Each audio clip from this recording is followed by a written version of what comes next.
everyone, my name is Sam, and thanks for checking out this video. Make sure if you get to the end and enjoyed it, hit the like button, hit the subscribe button, and bell notification button. And yeah, so this is going to be a non-spoilery review of Wicked Saints by Emily Duncan. This comes out on April 2nd, 2019, and it is a debut work. And look at that cover!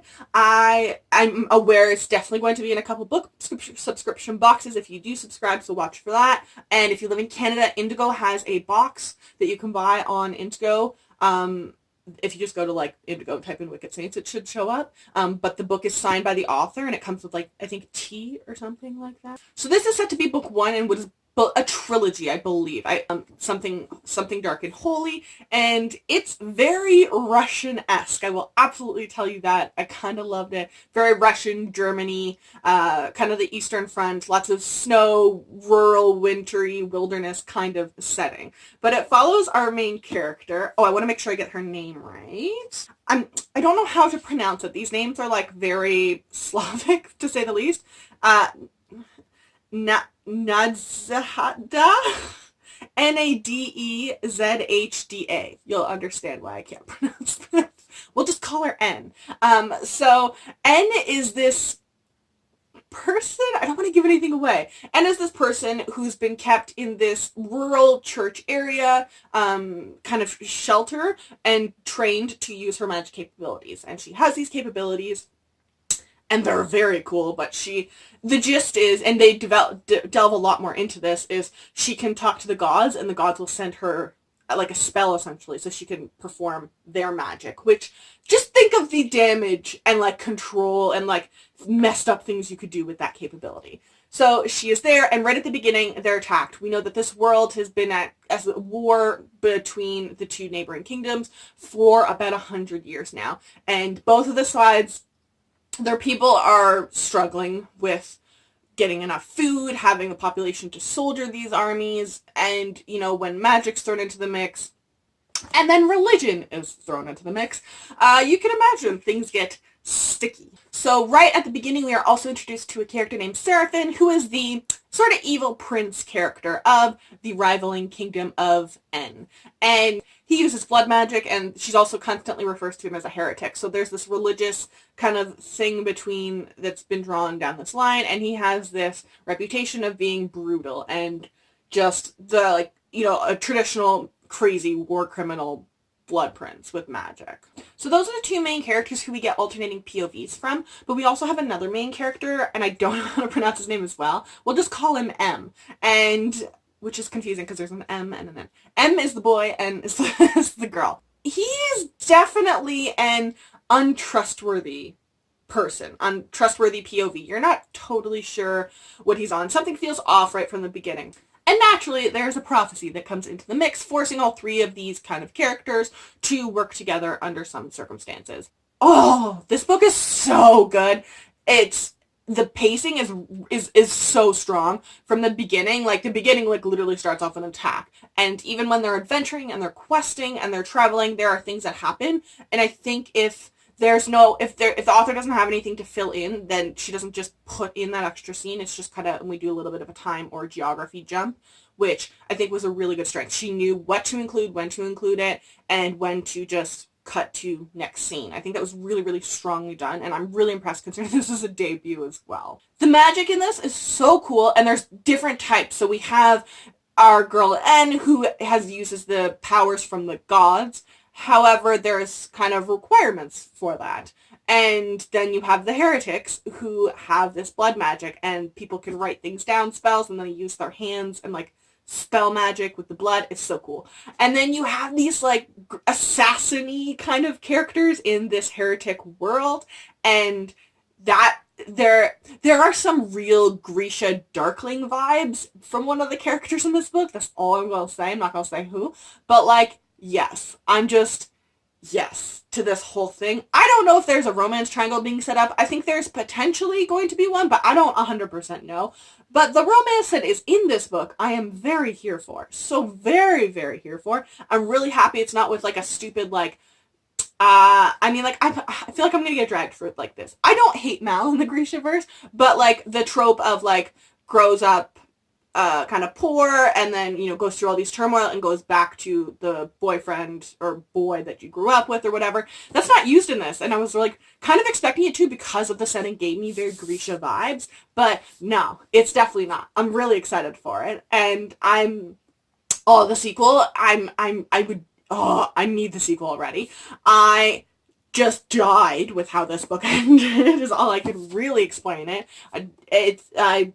It's a really, really strong debut. There's some really interesting characters. The people that you think are villains, I don't know if they're villains anymore. I don't think they are. And then there's other people that I was like, wait, I forgot about you. Oh, wait, I shouldn't have forgotten about you. Oh, that was me not paying attention and the author being sly. Oh, you real villain. And there's so much political chaos going on top of the religious and the magical stuff. And the setting is so dark and like grim and just... as a Canadian currently living in northern winter weather, very here for, very hardcore relate to.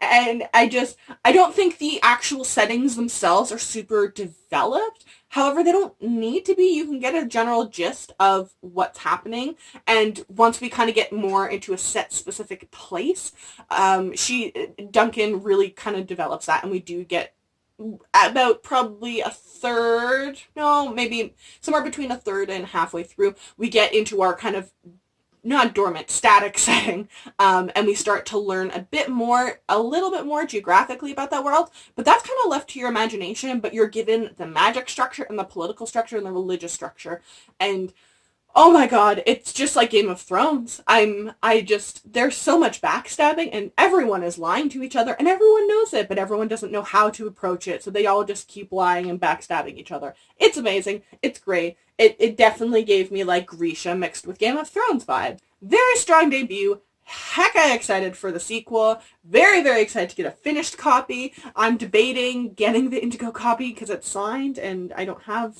it signed. But I don't want tea because I don't really drink tea. I don't know. We'll see.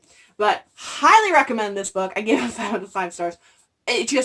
There's so much started, and it's done so well for a debut, and I am trash for the main 3 characters, and the whole situation that they're put into, there's so much lying just between the 3 of them, and like, it's just, it's not as like, no, that's not even true. There is murder. I was going to say, it's not as murdery as Game of Thrones. I know that's pretty, like, high bar considering how murdery Game of Thrones is. It's not that murdery, but there's a lot of violence and a lot of killing and, like I said, lots of lying and backstabbing. So if you like that sort of Game of Thrones meets Grisha, this is definitely going to be a book for you. One of my most highly anticipated books of the year, and it did not disappoint.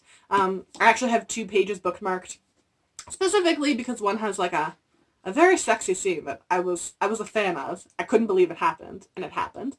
And then there's just this really, really one good quote, which I think would have been cool if they had used it to, like, actually I don't want to say it because it's an arc. It might not be included in the rest one. But there's some really good quotes in here in general. Yeah, I'm also trash for this cover. I love this, and apparently it's influenced by some video game. I don't know what the video game is. I don't play a ton of video game, but if that is something that interests you, then that might be another reason to pick it up.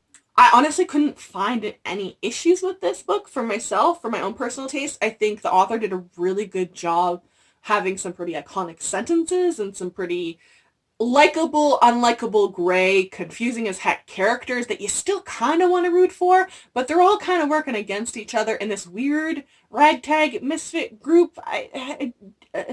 And the magic system is so cool. She explains a lot, and each of their powers are thoroughly kind of laid out. But there's still so much more that, like, I can just tell there's more going to happen. And it's messed up. Like, the concept of being able to, like, oh, Zeus, could I have your powers? It's not Zeus, because they're different gods. But, like, hey, Zeus, could I have your power? And then throwing lightning bolts at people. Like, man, having that power as someone with 2 younger siblings, man, that would have been amazing growing up. But yeah, sorry, this is a very rambling-y review. If you can't tell, high praise to it. I'm still kind of shaken about it. I'm really excited. And I think it deserves all the blurbings that it got, especially one by Roshni Chotsky and Stephanie Garber. They're both really good at, in my experience, putting some really interesting characters out there, and Roshni has beautiful writing too as well. I think Caraval, the trilogy, has these two characters that are likable, unlikable, and messed up in like a million ways. Some people don't like Scarlet, I don't know why, but I feel like that if you love Caraval, you're gonna love this. I don't think it's the same kind of characters really, but I think if you like that, characters that are really gray and you're gonna spend the whole series not totally sure if they're good or bad, this is gonna be a good series for you. So I hope that helps you decide if you want to pick up Wicked Saints or not. I think you should. High key, it was freaking amazing. And keep an eye out. April 2nd is not too far away. I would highly recommend investing in the book. I think it's going to be a really big series. I honestly do. My friend Melanie even said she thinks it's going to be the next Grisha. I don't know if it'll get that big, but it's got lots of potential. And it could very well be. Highly recommend. And if you read Grisha and really wanted another book with kind of similar settings, I would recommend this one for sure. And if you liked The Darkling, girl, you're gonna love this. You're gonna love this book. I literally don't think I've ever met a human that doesn't like The Darkling. So, yeah, that's my review, ramble, love thing of Wicked Saints. And I will link it in the description down below with all my social media. If you follow me, I will follow you back, and make sure to pre-order Wicked Saints!